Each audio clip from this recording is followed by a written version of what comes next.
Halo teman-teman, berjumpa kembali dalam pelajaran agama Katolik. Iya, tidak terasa ya, ini pertemuan kita untuk yang terakhir kalinya. Ya, setelah ini kita akan menghadapi ujian semester. Nah, untuk menutup seluruh pembelajaran kita teman-teman dari awal semester 2 ya sampai akhir semester 2 ini, Pak Sandi akan melihat kembali pelajaran-pelajaran apa saja yang telah kita lalui bersama. Nah, ya, apa saja itu? Nanti kita akan bahas satu-satu ya, teman-teman. Tapi sebelum kita mulai pelajaran, mari kita awali kegiatan kita ini dengan berdoa. Kita hening sejenak, teman-teman. Siapkan sikap kita. Marilah berdoa. Dalam nama Bapa, Putra, dan Roh Kudus. Amin. Bapa kami yang ada di surga, dimuliakanlah namamu, datanglah kerajaanmu, jadilah kehendakmu di atas bumi seperti di dalam surga. Berilah kami rezeki pada hari ini, dan ampunilah kesalahan kami, seperti kami pun mengampuni yang bersalah kepada kami. Dan janganlah masukkan kami ke dalam pencobaan, tetapi bebaskanlah kami dari yang jahat. Dalam nama Bapa dan Putra dan Roh Kudus. Amin. Selamat pagi sekali lagi Pak Sandi ucapkan kepada teman-teman semua ya. Langsung saja, kalau kita ingat-ingat ya, awal-awal kita bertemu di semester 2, pelajaran yang kita dapatkan adalah ini. Ada teman-teman. Nah, anggota keluargaku ya. Kita diajak untuk melihat kita di rumah tuh sama siapa saja sih? Ada ayah dan ibu ya kan? Ada adik, ada kakak, ada Pak D, Bude, Om, Tante ya. Yang jelas ya, kita harus tahu siapa saja yang tinggal di dalam rumah kita dan tugas mereka masing-masing apa, termasuk tugas diriku sebagai seorang anak apa ya. Nah, tugasku yang paling penting sebagai seorang anak adalah belajar dan membantu orang tua ya. Kalau belajar dengan baik, rajin mengerjakan tugas, itu sebenarnya sudah termasuk salah satu tugas anak yang membantu orang tua juga teman-teman. Kemudian menaruh pakaian kita sendiri di tempatnya, pakaian kotor ya, membereskan mainan yang sudah diselesaikan ya. Misalkan kita udah selesai main, langsung kita bereskan ya, jangan ditelantarkan mainannya. Kasian dong papa atau mama udah capek-capek cari kerja, pulang sampai rumah berantakan, harus beresin mainan kalian. Nah, sebagai seorang anak yang merupakan anggota atau bagian keluarga, turut bertanggung jawab dalam menjaga kebersihan rumah ya. Nah, Tuhan senang pada anak yang hormat dan taat pada orang tuanya, ayah ibunya ya. Siapa di antara kalian yang taat dengan ayah dan ibu? Ayah ibu minta ini, kalian laksanakan. Ayah ibu minta itu, kalian laksanakan ya. Tuhan gak senang dengar kalian begini, ayah ibu suruh ini itu, terus kalian bilang, gak mau, nanti dulu, lagi sibuk. Nih, tidak seperti itu teman-teman ya. Kalau ayah atau ibu yang meminta, langsung dikerjakan ya. Kalaupun kalian lagi sibuk, bilang sebentar ayah, dengan bahasa yang sopan ya, dengan bahasa yang hormat, bukan bahasa seperti teman kita ya. Karena ayah dan ibu adalah orang yang melindungi kita, orang yang memberikan kita makan, minum. Masa kita jahat? Justru kita harus paling sayang dengan ayah dan ibu dengan memperlakukan mereka secara hormat dan taat pada apa yang mereka minta kepada kita, karena Tuhan senang pada anak-anak yang seperti itu. Itu dia yang pertama tentang anggota keluarga, teman-teman. Kemudian yang berikutnya, kita diajak untuk melihat kisah Nuh ya, teman-teman. Nuh itu seorang nabi, utusan Tuhan ya. Atau lebih tepatnya di kita itu disebut sosok ya. Sosok itu gampangnya apa? Tokoh gitu ya, tokoh atau pribadi atau seseorang lah gampangnya gitu ya, teman-teman. Nuh itu seseorang yang punya 3 anak, Sem, Ham, dan Yafet ya. Nah, pada zaman Nuh dulu, Allah menurunkan hujan selama 40 hari dan memusnahkan seluruh ciptaannya. Nah, tapi Nuh dan keluarganya selamat, juga hewan-hewan yang dibawanya. Nuh selamat karena apa? Karena ia taat pada Allah. Allah ingin agar manusia selalu setia dan taat pada perintahnya, teman-teman.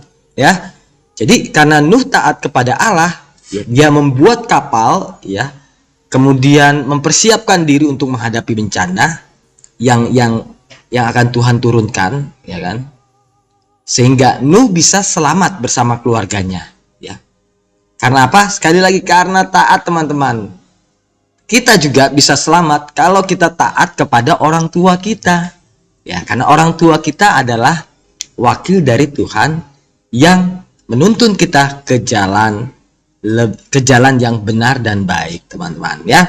Tapi kalau mulai dari sekarang kalian sudah mulai tidak taat kepada orang tua ya, sering berbohong, sering memaki, sering berkata kasar kepada orang tua, apakah kalian akan selamat? Kuncinya taat, teman-teman ya. Teman-teman taat kepada orang tua, teman-teman pasti selamat. Nah, kemudian kita juga melihat kisah Abraham, teman-teman. Abraham itu hijrah atau berpindah tempat dari Haran ke tempat yang jauh, yaitu Kanaan ya. Tuhan meminta Abraham ke Kanaan dari Haran ya. Tapi sebelum namanya Abraham, dia disebut dengan Abram, ya, setia dan taat pada Allah. Abram percaya bahwa Allah selalu menepati janji. Abram diberi banyak keturunan dan hidup makmur. Allah juga mengangkat Abram menjadi bapak bangsa, teman-teman. Tuhan Allah kemudian mengganti nama Abram menjadi Abraham. Kita diminta untuk berusaha meneladani Abraham yang selalu setia dan taat melaksanakan perintah Allah. Sekali lagi, teman-teman, ini contoh ketaatan ya. Abraham itu taat, menghormati Allah ya. Bukti ketaatan Abraham adalah dia sudah punya rumah yang bagus, mapan ya di Haran ya. Tetapi Tuhan bilang, itu nggak bagus, kamu pindah ke yang lebih bagus. Itu ada di Kanaan, tempatnya jauh, teman-teman ya, dari Haran tuh. Akhirnya Abraham udah taat dia sama Allah untuk pergi ke Kanaan.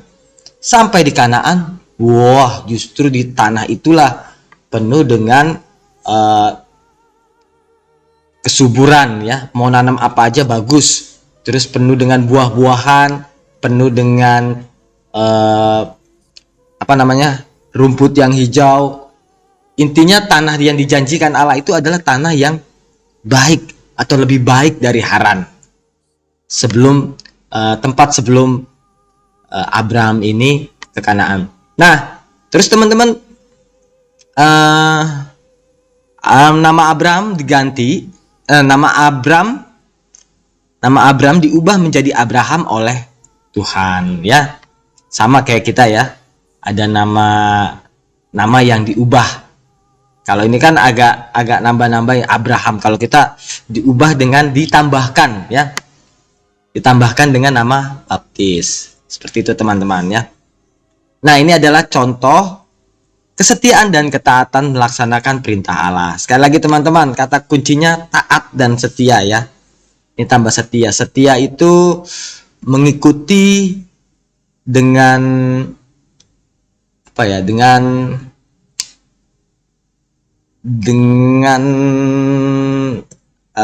dengan setia. Setia mengikuti dengan setia sama aja bohong ya. Setia itu mengikuti dengan tetap apa yang diminta ya. Misalkan Tono, kamu nyiram bunga setiap hari Senin ya. Dia siram terus. Tiap hari Senin sepanjang 20 tahun dia siram terus. Gitu ya. Tiap hari Senin. Nah, itu yang dinamakan dengan setia dan taat ya. Kalau yang dikatakan taat ya, kalau taat beda lagi teman-teman. Kalau taat misalkan diminta kita untuk melakukan sesuatu, langsung kita kerjakan tanpa ada penolakan ya. Itu dia. Sama seperti kalau orang tua kalian minta kalian untuk bereskan mainan sekarang, kalian langsung bereskan, nggak pakai nanti-nanti ya. Nah, itu yang disebut dengan taat. Nah, oke, lanjut. Kisah siapa lagi? Kisah Esau dan Yakub, teman-teman.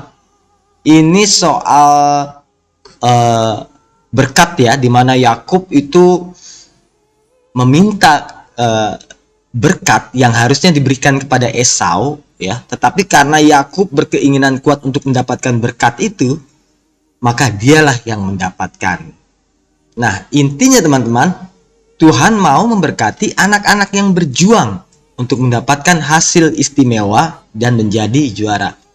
Kalau teman-teman mau berhasil dalam belajar nilai yang bagus ya, terus hasil-hasil yang bagus, teman-teman harus berjuang.